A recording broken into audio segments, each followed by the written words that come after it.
بسم الله الرحمن الرحیم. تر ټولو له مخ خو زه د پښتونخوا سټوډنټس ارګنایزیشن ژوب د ملګرو ته آفرین وایم او دا دور کوم چې دوی له تیرو څو کلونو څخه مسلسل د سټډي سرکل دغه لړۍ روانه کړې ده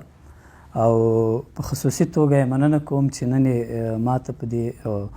د سټډي سرکل کې د څه ویلو موقع راکړه. زما د نن سټډي سرکل چې کومه موضوع ده هغه بنیادي په تنقیدي شعور دی. دلته به موږ نن پر تنقیدي شعور باندې خبرې کوو چې تنقیدي شعور څه دی او د دې ضرورت او اهمیت څه دی. په پیل کې که موږ دا خبر وکړو چې ګر سره دا تنقید څه دی. تنقید د یو ټولنې دپاره د یو ټولنې د بهتري دپاره د تنقید کم رول دی. نو په ساده خبرو کې به موږ دا ووایو چې په کومه ټولنه کې چې تنقید ژوندی وي هغه ټولنې د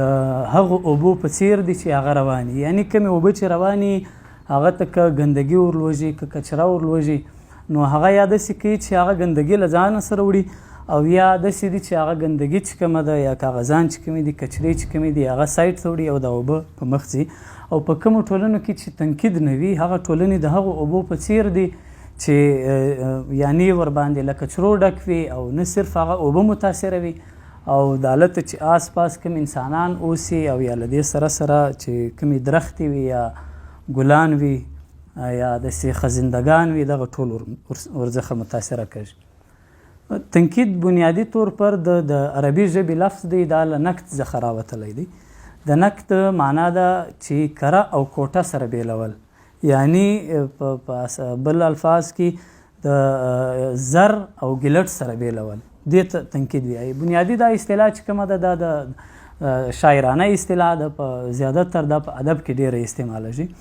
یعنی د تنقید پایل داسې وي چې د کله چې یو شاعر راولاړ سي یا ډیر شاعران وي هغه یو غزل و تنقید ته کښېږدي نو بیا پر هغه باندې بیس کېږي، د بیس څخه بیا دا وي چې بیا دوی یو نتیجې ته رسېږي، په هغه کې د دې غزل شوالی د دې ستاینه کېږي او که په هغه کې د غلطي یا د کمزوري کم ګنجایش وي هغه بیا پکښې په ګوته کېږي. علم تنقید چې کله راغی نو لکه څنګه چې په پیل کې ما ویلي چې دا د ادب موضوع خو بیا داسې و چې دا و نورو چې کوم موضوعات و دې ته هم منتقل شو. د تنقید په بنیاد باندې د تنقید په وجه باندې چې کوم دي پسماندګي یا چې کوم هغه فرسوده روایات وي د ټولنې څخه چې کله په هغوی باندې تنقید وسو نو دغه فرسودګي چې کومه ده دا بیا په جدت بدله سوه.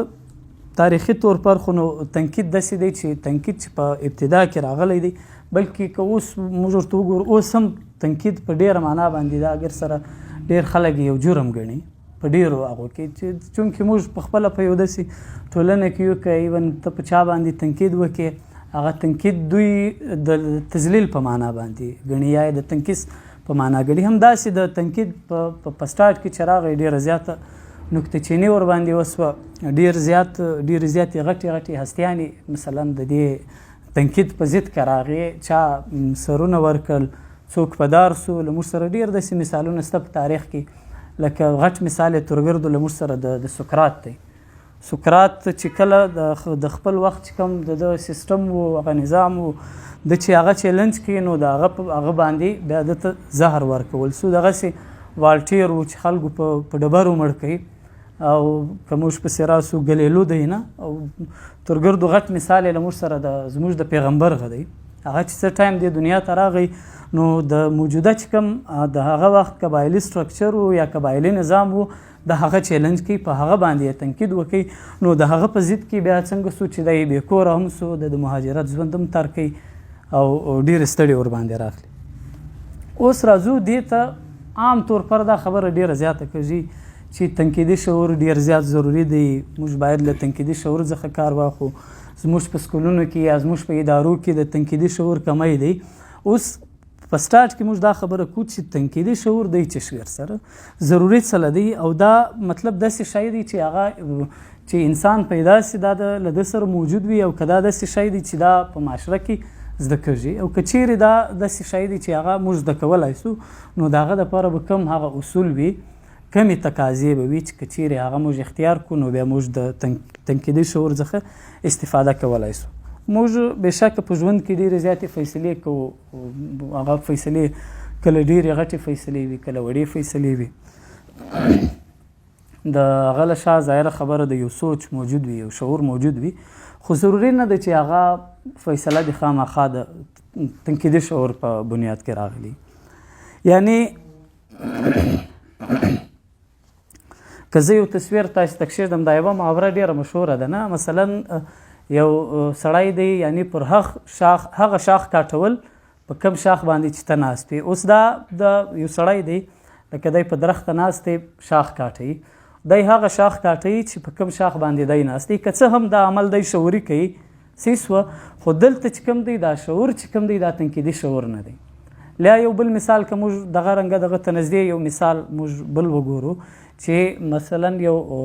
شی راټال دی پر درخته باندې نه، یو وزن دی، تا هغه رسۍ کاټی او دا ویره سته چې دغه چې کوم دا وزن دی هغه پر تا باندې راولوژي. که څه هم دا فیصله ته شعوري کوي او دا د دې له شا ستا سوچ دی چې دا یو عمل دی، مګر دې ته موږ تنقیدي شعور کم از کم نسو ویلی. یا داسې وي چې کله کله موږ بحث کوو نه، نو په هغه بحث کې داسې وي چې د ډېر کله د تنقیدي شعور د کمې له وجې هغه چې کوم بحث وي هغه یا جنجال ته ورسېږي یا جګړه ته ورسېږي. نو د دې دپاره خاص کار د یو سیاسي ورکر دپاره یا د یو سوشل اکټیویسټ دپاره چې هغه په بحث هم کوي، هغه په مکالمې کې هم کښېني، هغه په یو سیاسي عمل کې هم موجود وي، د هغه دپاره د تنقیدي شعور زده کړه ډېره ضروري ده. د دې به موږ تنقیدي شعور بنیادي دې ته وایي یعنی کله چې ته د یوې ستونزې تجزیه کوې او د هغې ستونزې چې ټول کوم محرکات دي، کوم کاز او د هغه افیکټس دي، او یعنی هغه ته په یو ډېر عمیق او په ډیپ نظر باندې وګوري او بیا به یو نتیجې ته ورسوي، نو د دې مطلب دا دی چې تا له تنقیدي شعور څخه لږ تر لږ کار اخیستی دی. د دې به مخته هم مثالونه راځي، مجلس به ورباندې کوو. او فی الحال موږ تقریبا یو 5-6 داسې شان دي چې یعنی دا د تنقیدي شعور پرنسپلز دي. که چیرې موږ په دې باندې سر خلاص کړو نو موږ په تنقیدي شعور باندې بیا سر خلاصولی شو. ترګردو اوله چې کومه بنیادي تقاضا ده یا پرنسپل دی هغه کلیریټي ده. یعنی ته که یو خبره کوې هغه خبره به کلیر وي، یا ته د یو چا سره په بحث کې په مکالمه کې د ده خبره اورې هغه خبره به کلیر وي. اول شرط دی یعنی هغه خبره به بالکل د شیشې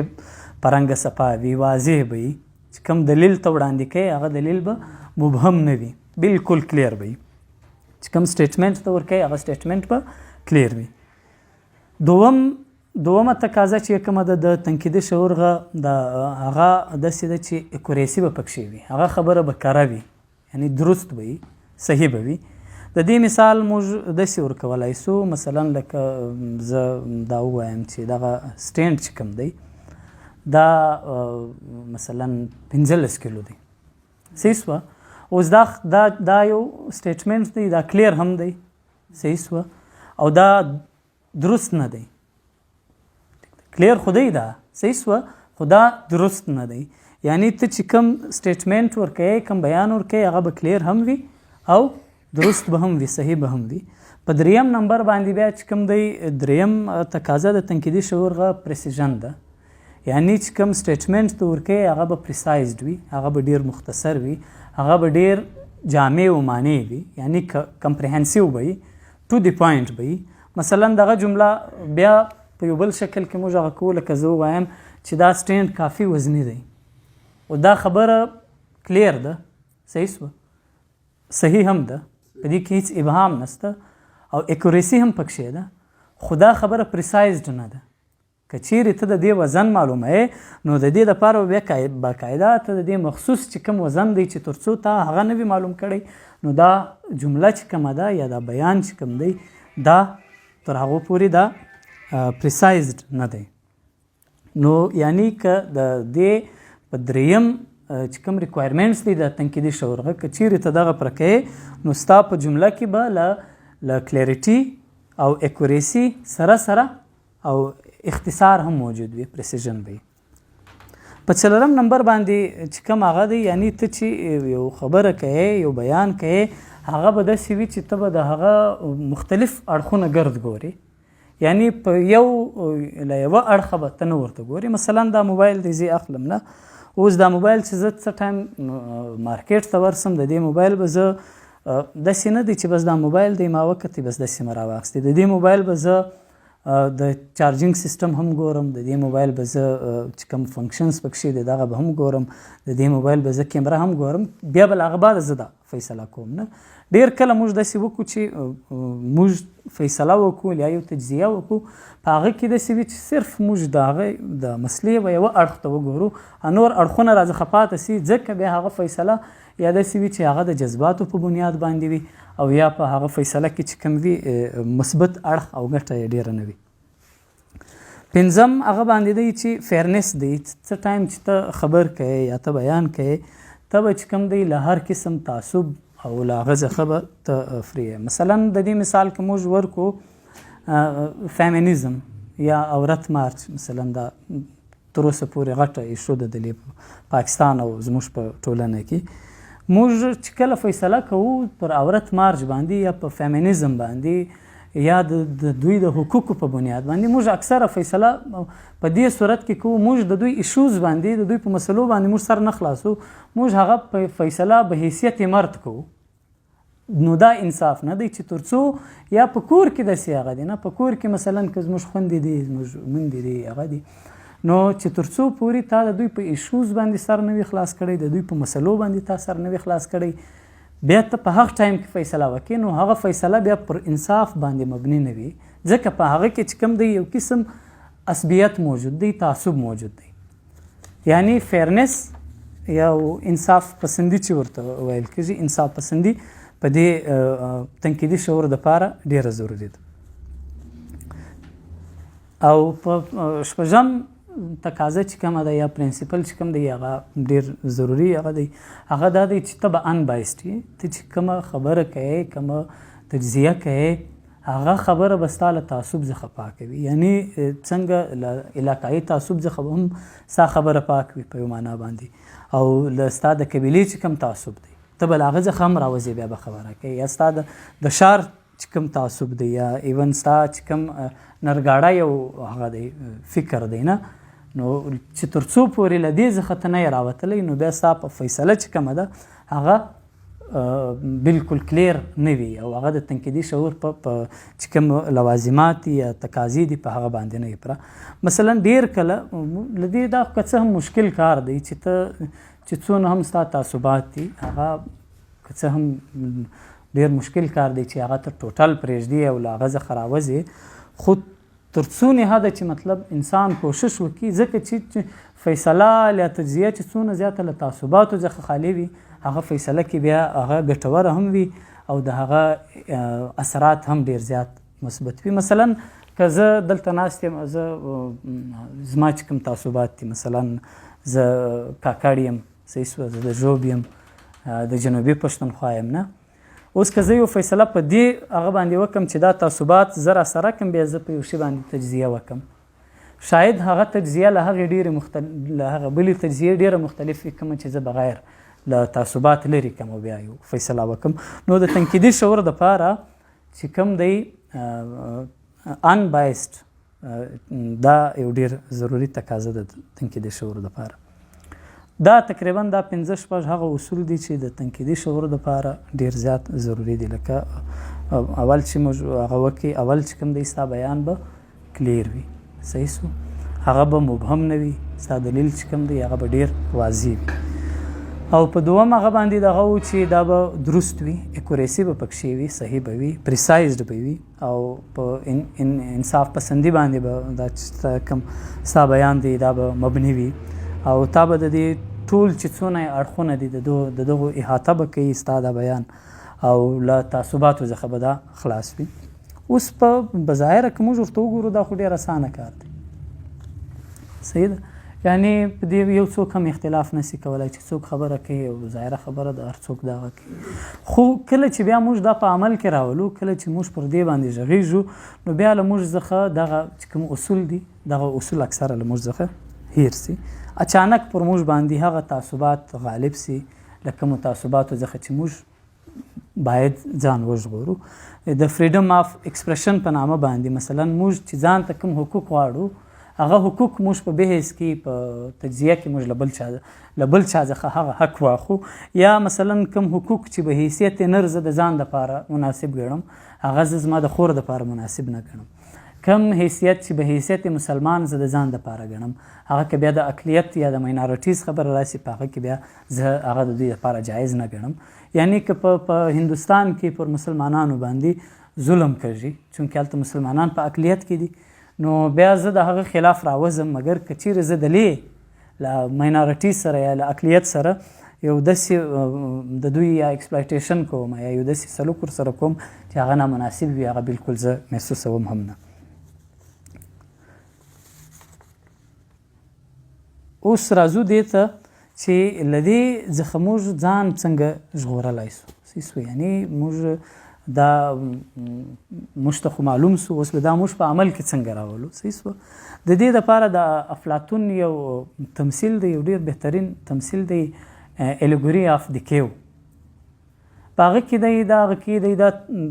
تمثیل دی دا تصور کوي چې 3 کسان دي، هغه په یو غار کې ناست دي. صحیح سوه. یعنی له ازله څخه دوی په غار کې رالوی سوي دي، د دوی په غاړه او پښو ته زنځیرونه لوېدلي دي، دوی په بهر دنیا په هیڅ نه دي خبر، او د دوی شاته اور بل دی. د اور په سایه چې کومه ده هغه دوی ته مخامخ پر دیوال باندې ښکاره کېږي. اوس د دې اور له مخه چې سپی ترسي، د هغه چې کوم تمثیل دی یا د هغه چې کوم سایه ده شبیه دی، هغه هلته پر هغه دیوال باندې دوی ته ښکاره سي. نو دوی دا فیصله بیا کوي چې یاره د سپی چې کوم دی هغه یو داسې شکل دی، یا مثلا شی ته رسي یا مرغۍ ته رسي چې هر څه دوی ته ترژي، دوی د دې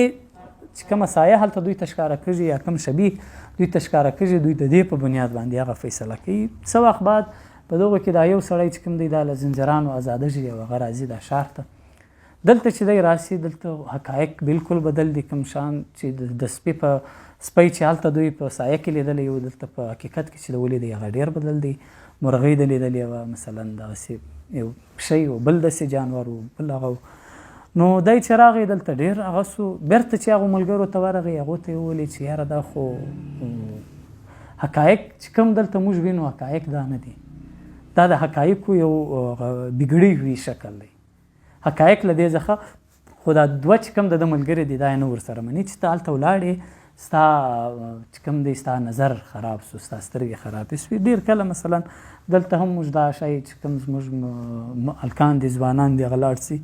یونیورسټیانو ته لاړ سي، نه بیا چې هلته دوی علم وکړي، ایکسپوژر یې وسي، دنیا به ویني، خلک به ویني. بیا چې کله دوی دلته راسي، دوی چې بیا نوې خبره کوي،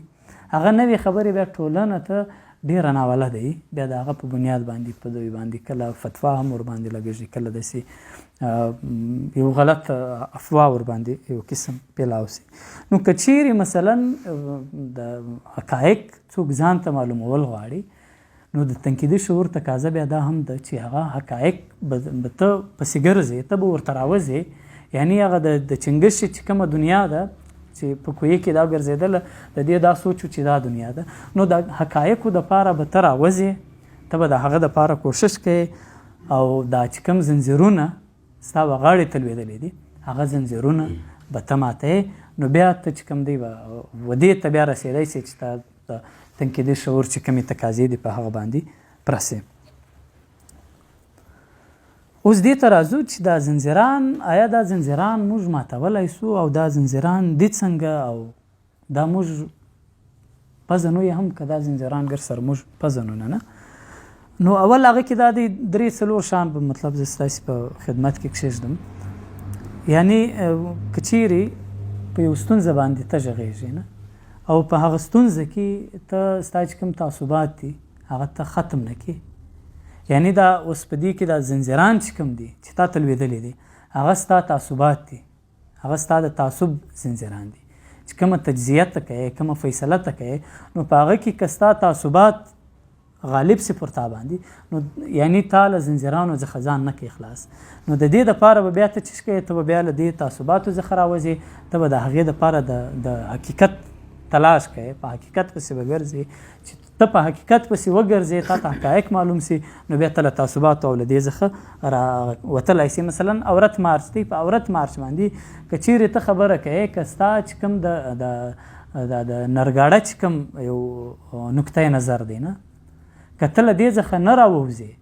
نو ته بیا په عورت مارچ باندې یا په فیمینیزم باندې یا د ښځو د حقوقو په باره کې چې کومه فیصله ته کوې، هغه فیصله بیا د تعصب په بنیاد باندې ته کوې، نو هغه فیصله بیا فیر نه وي. او دویم ضروري شی دا دی چې مثلا موږ اکثره د یو مسلې په باره کې له ذهن څخه کار نه اخلو. هغه په انګریزي کې یو ورډ ورته استعمالېږي، کاګنیټیو میزر، ذهني کنجوسي، چې تر څو ذهني کنجوسي تا نه وي ختمه کړې، چې تر څو تا مشقت نه وي کړی، چې تر څو تا د یو مسلې دپاره زحمت نه وي ایستلی، تا په هغه پسې د حقایقو دروازې او کتابونه نه وي تلاش کړي، تر هغو پورې یعنی ذهني کنجوسي ختمول دا ډیر یو ضروري کار دی. چې ډیر کله داسې وي چې کومه فیصله موږ کوو، هغه فیصله که پر د تنقیدي شعور یا د حقایقو پر بنیاد وسی، هغه فیصله چې کومه ده، هغه فیصله بیا له هغې ډیره مختلفه وي په کومه فیصله کې چې تنقیدي شعور نه وي کارول سوی. بله خبره دا ده چې ډیر کله موږ ته حقایق هم معلوم سي، موږ له تعصباتو څخه هم راووځو، خو بیا هم موږ خپله رایه نه بدلوو. صحیح سوه، پر موږ باندې د ټولنې دباو وي، صحیح سوه، یا چې کوم زموږ پیر ګروپس وي د هغو پریشر وي را باندې، زموږ چې کوم ملګري وي، کلاس فیلوز وي، په کلاس کې وي، یعنی که اوس یو خبره د ماته د یو شي حقیقت معلوم سي نه، اوس که زه هغه یو خبره مثلا ملګرو ته وکړم، ملګري چې کوم دي هغو ته دا خبره ناولده ده نه، نو هغه ور باندې خاندي، یا مطلب داسې وي چې په بله معنا باندې نه. په دې ټولنه کې ډېر کله موږ چې کوچني وو داسې هغه به ونه، اوس موږ په دې پوه سو چې دا کسان چې کوم وو دا ډېر غټ انټلیکچوالز وو نه. اوس هغه ټایم دا و چې بس موږ ته دا معلومېدله یا دا موږ ته راښول سوي وو چې دا سړی چونکې مختلفه خبر کوي، هغه خبره به څنګه د تنقیدي شعور د تقاضو پوره وه، نو موږ به بیا داسې وو چې یو سوچ به مو جوړ سوی وو چې دا لیونی دی. صحیح ده. نو ډیر کله چې کوم دی یو ځوان یا یو سیاسي ورکر چې کوم دی، هغه چې هغه کوم د ته حقایق هم معلوم وي، د تعصباتو څخه هم هغه وي، خو د معاشرې د ویرې او د دباو له وجې څخه چې کوم دی د خپله خبره دباوي، او یعنی دا نه دی په کار.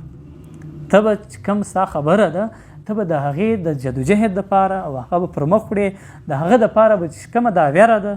دا د ویرې چې کوم زنځیرونه موږ تلوېدلي دي یا ټولنې تلوېدلي دي، نو له دې څخه راوتل پکار دي. اوس راځو دې ته چې د دې ګر سره فایده یې څه شته. مثلا موږ د فلسفې کتابونه نه ویایو، نه موږ داسې ساینسي ایجادات کوو چې یاره موږ دا شان زده کړو. د دې د تنقیدي شعور فایده دا صرف دا نه ده چې خالی به دا خالی د سیاسي ورکر دپاره یا به خالی د حق سړي دپاره چې څوک په فلسفه باندې غږېږي یا څوک ساینسي ایجادات کوي. په عام ژوند کې، په عام هغه که ستا عملي ژوند وي، هغه که ستا پروفیشنل لایف وي، نو په دې هر څه کې د تنقیدي شعور ګټه ډېره زیاته ده. مثلا که یو سټوډنټ وي، دی FSC وکړي، صحیح سو، دی یونیورسټۍ ته ځي، که چیرې دی خپل چې کوم د مضمون دی دا دی په تنقیدي شعور باندې دی دا مضمون سلیکټ کړي. ډېر کله داسې وي چې 4 کاله 5 کاله یو سړی په یونیورسټۍ کې تر کې، بیا له هغه بعد دته درک ولګېږي چې یاره زه چې د کوم شي دپاره پیدا وم، صحیح سو، زه د آرټس سټوډنټ وم، زه راغم په ساینس کې مې ګرد عمر ضایع کوي، یا زه د ساینس سټوډنټ وم، زه په آرټس کې لاړم، زه د لیټریچر سټوډنټ یم، زه په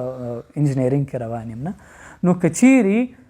سټوډنټ دپاره مثلا که چیرې دی تر دې له مخه په تنقیدي شعور باندې دا فیصله وکړي، دی د خپل ځان چې کوم د ویکنیسز دي یا سټرینث دي هغه ځان ته معلوم کړي، نو بیا دی کولی سي چې هغه فیصله د ده دپاره مخته په ګټه راسي. دغه رنګه د یو کاروباري سړي دپاره که یو څوک کاروبار کول غواړي، نه د کاروبار دپاره چې څونه هم ته کومه فیصله کوې، کوم کاروبار کوې، هغه ته په یو ډېر تنقیدي شعور باندې وګورې، په تنقیدي نظر باندې ورته وګورې، د هغه چې کوم کاز افیکټس کمزوریانې او طاقتونه دغه ګرد سره یو ځای کې نو بیا چې هغه فیصله ده هغه فیصله بیا ستا دپاره په ګټه تمامېدی سي. یعنی تنقیدي شعور د ژوند په هر ډګر کې په هر عمل کې چې کوم دی تنقیدي شعور او تنقیدي عمل ډېر ضروري دی. همدغسې د سیاسي ورکر دپاره خو بیا بیخي ډېر ضروري دی، ځکه مثلا په سیاست کې خو عام طور زموږ په کوم پرست چې کوم سیاست دی په دې کې دوی هغه دی نه، یو دا دی چې دوی وایي لک وارې باور په خپل رهبر کوم نه، دا یو فکر دی. او بل فکر بیا دا دی چې وایي ځم له قافلې سره خو شرط به پکې دا وي زه به د رهبر هرې خطا ته ګوته نیسم. نو دا دوم چې کوم فکر دی دا تنقیدي شعور دی. تنقید او تقلید خو نو صفا خبره ده د تنقید مخالف دی. په اول نظر باندې که ته ځې دا په تقلید کې راځي، دا بالکل تا یعنی په پټو سترګو به ته په چا پسې روان یې. خو که د سیاسي ورکر تنقیدي شعور ولري، تنقیدي فکر ولري، تنقیدي نظر ولري، نو بیا دی کولی سي چې هغه کومه فیصله ده هغه دی په سیاست کې هم اپلای کړي، د ده په سیاسي عمل کې هم د هغه ډېر زیات اثر وي. که موږ عام طور پر وګورو چې زموږ په ژوند کې که موږ 9 کاله 8 کاله یا 15 کاله 8 کاله له مخه که موږ داسې یو فیصله کړې وای چې د هغه دپاره باقاعده موږ تنقیدي شعور، تنقیدي نظر، تنقیدي تیوریانې چې کومې دي هغه مو ورباندې اپلای کړې وای، نو نن به شاید زموږ د ټولنې اجتماعي هم او انفرادي هم حالت بدل وکړو. موږ له نن څخه هر ځوان، هر سیاسي کارکون، هر سټوډنټ، هر سوشل اکټیویسټ دا هغه وکړي، دا عهد وکړي چې دوی هر کار کوي هغه به دوی په تنقیدي شعور سره کوي، په هغه باندې به دوی تنقیدي نظر چې کوم دی، تنقیدي تیوریانې چې کومې دي هغه به ورباندې اپلای کوي. نو ممکن چې له دې سره زموږ حالات بدل سي او تر هغو فیصلو به ډېرې بهتره وي کومې فیصلې چې هغه په تنقیدي شعور باندې کېږي. ډېره مننه.